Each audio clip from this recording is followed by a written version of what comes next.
Donc voilà, on va commencer. Donc c'est Eric qui va lancer l'intervention. Bonjour à toutes et tous. Vous m'entendez bien? J'ai l'impression que ça résonne un peu. Écoutez, je suis ravi d'être ici. Merci beaucoup, Christiane, de porter ce sujet au sein de ton parti. C'est un sujet qui compte énormément pour nous. C'est quelque chose qui est...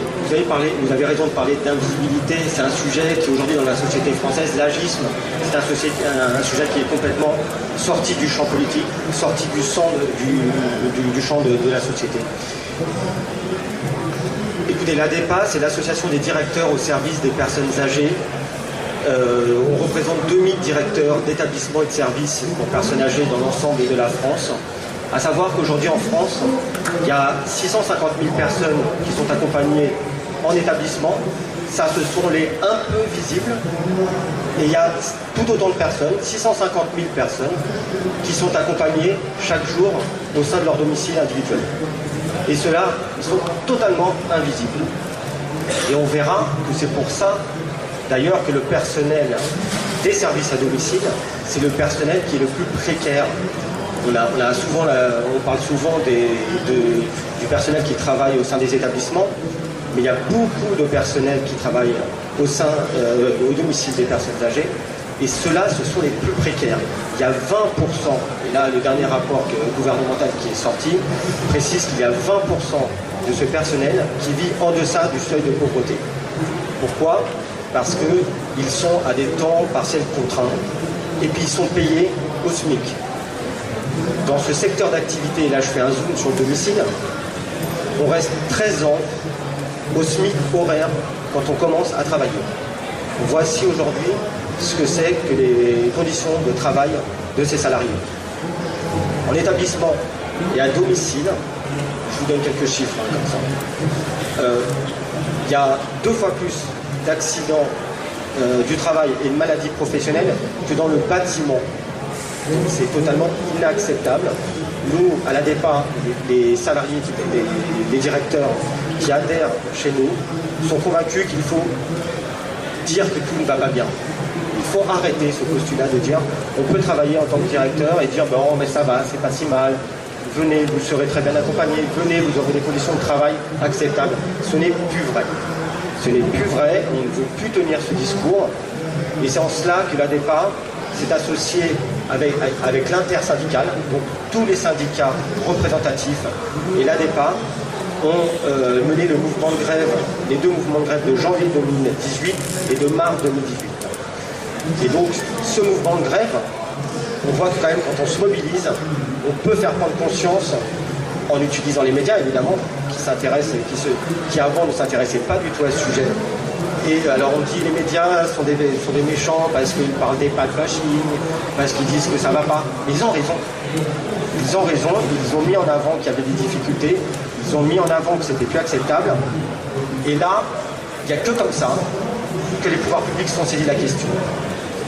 Emmanuel Macron n'avait pas parlé dans sa campagne des personnes âgées. Ça n'était pas dans ses programmes, ce n'était pas dans ses priorités. Et là, force est de constater que quand on s'est mobilisé, là, il y a des rapports qui ont été engagés, il y a une démarche, et il y a une loi qui est promise pour le début de l'année prochaine. Pour autant, on a conscience qu'il ne faut rien lâcher. Et aujourd'hui, on le dit haut et fort, on ne lâchera pas. On continuera, soit par des grandes mobilisations, soit par des actions plus concrètes, plus directes, comme a fait Madame sur le féminisme, des actions même ponctuelles, même sur Internet, je ne sais pas, on va tout essayer. Là, on vient de rédiger un manifeste avec l'intersyndicale qu'on ira lire dans toutes les réunions dans lesquelles on participe. Alors peut-être que ça sera embêtant, un peu comme les intermittents du spectacle. Ils arrivaient aux Oscars et puis disaient « Attendez, avant, on va vous expliquer nos conditions de travail ». On va essayer, et voilà, maintenant on dit qu'on ne lâchera plus. Parce qu'il y a beaucoup de rapports quand même qui sont faits. Il y a eu, donc depuis mars 2018, donc là ça fait 1 an et demi, on est à 12 rapports des parlementaires, aussi bien Sénat qu'Assemblée nationale, et des rapports diligentés par le gouvernement. C'est le même constat, manque de personnel et manque de revalorisation salariale inexistante. Donc aujourd'hui, maintenant on dit, c'est bien, le temps de la concertation c'est passé, maintenant il faut passer de la parole aux actes. Voilà où on en est sur le contexte de notre secteur. Il faudra dire, nous, en tant que directeurs, aux professionnels qui vont entrer dans notre secteur d'activité, qu'ils ont un travail à faire au quotidien, mais ils ont aussi un travail de militant. Quand on est directeur dans ce secteur d'activité, on ne vient pas là par hasard, on doit être militant. Le sujet des personnes âgées et plus spécifiquement de l'agisme, c'est un sujet donc sociétal qu'il convient que chacun d'entre nous se force à se poser comme question. Est-ce que moi-même je ne suis pas agiste? Est-ce qu'à chaque fois que je dis oh là là, quel âge as-tu? C'était ton anniversaire? Ah oui, mais je te le dis pas, voilà, quelle horreur. Comme si vieillir, c'était quelque chose d'horrible. Alors si on se dit ça chaque année, on va pas être très heureux, hein, moi je vous le dis. Donc il faut plutôt se dire oui, je vais peut-être courir moins vite, oui, je vais peut-être être plus essoufflé, oui, je vais peut-être m'exprimer avec un petit peu plus de lenteur au fil du temps, je vais avoir un peu plus mal au dos, un petit peu plus, voilà, des petites choses comme ça physiques, mais je vais quand même être un petit peu plus mûr, un petit peu plus réfléchi, j'ai des choses à dire, j'ai des choses à former.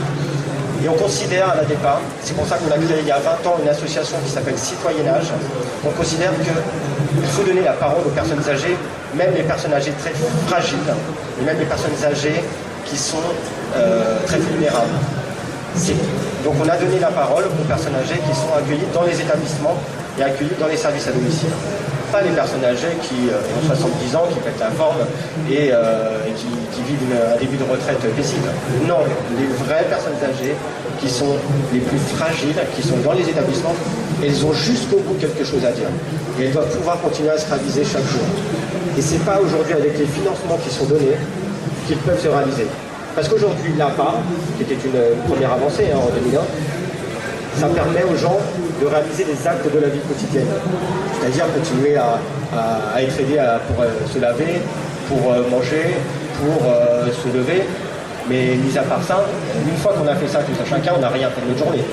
Rien sur le socio-culturel, rien sur les possibilités de se déplacer en ville, rien d'autre que les actes de la vie quotidienne.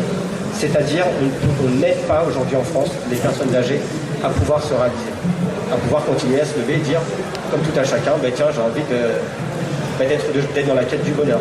Chose que chacun n'atteint pas, mais qu'on doit toujours rechercher. Et puis peut-être, parce que j'ai que 10 minutes, je vous dirais, oui, j'ai lu quelque chose hier dans le train en venant ici, sur le lien avec ce qui se passe aujourd'hui dans les universités.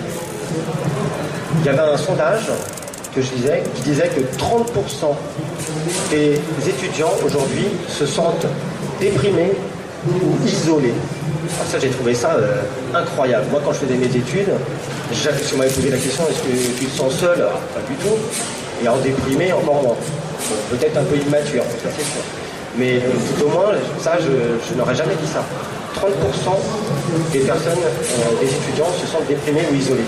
Allez poser cette question aux personnes âgées qui sont en situation de vulnérabilité, c'est-à-dire qu'ils ne peuvent pas se déplacer, qu'ils ne peuvent pas leur vivre. Isolés, c'est certain. C'est évident. Alors au jour où maintenant on nous dit que tout le monde doit vivre à domicile toute sa vie. Oui, alors si on reste 23 heures sur 24 seul, en attendant qu'il y ait l'aide-soignante qui vienne nous aider à nous lever et à nous faire une toilette, oui, on est totalement isolé. Et déprimé, oui. On ne parle pas du suicide dans les établissements et des personnes âgées vulnérables. C'est un sujet qui, effectivement, est à pas mettre de côté.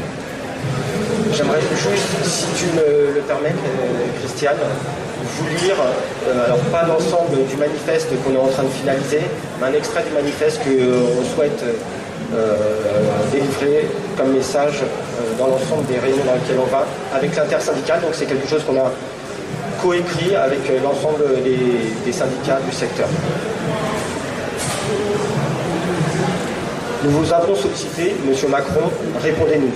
Oui, les métiers de l'aide aux personnes âgées sont de beaux métiers, mais pas dans ces conditions. Il faut à présent permettre à ceux qui ont fait la France d'aujourd'hui d'être dignement accompagnés et persister à lutter contre toute forme d'agisme. Nous avons la faiblesse de croire que l'inaction des pouvoirs publics a jusqu'à présent été acceptée par la société en raison de cette discrimination. Pour changer de regard, n'oublions jamais que si les jeunes sont l'avenir de la France, vieillir est l'avenir de chacun des Français pris individuellement. Nous ne lâcherons pas. Les Français de tous âges, les professionnels, les associations et les fédérations employeurs demandent que vous preniez des décisions rapidement. Dans l'immédiat, nous demandons la création de 2 postes dans chaque établissement et chaque service à domicile, ce qui créera 40 000 emplois et donc va conduire à diminuer le chômage. Monsieur Macron, répondez-nous.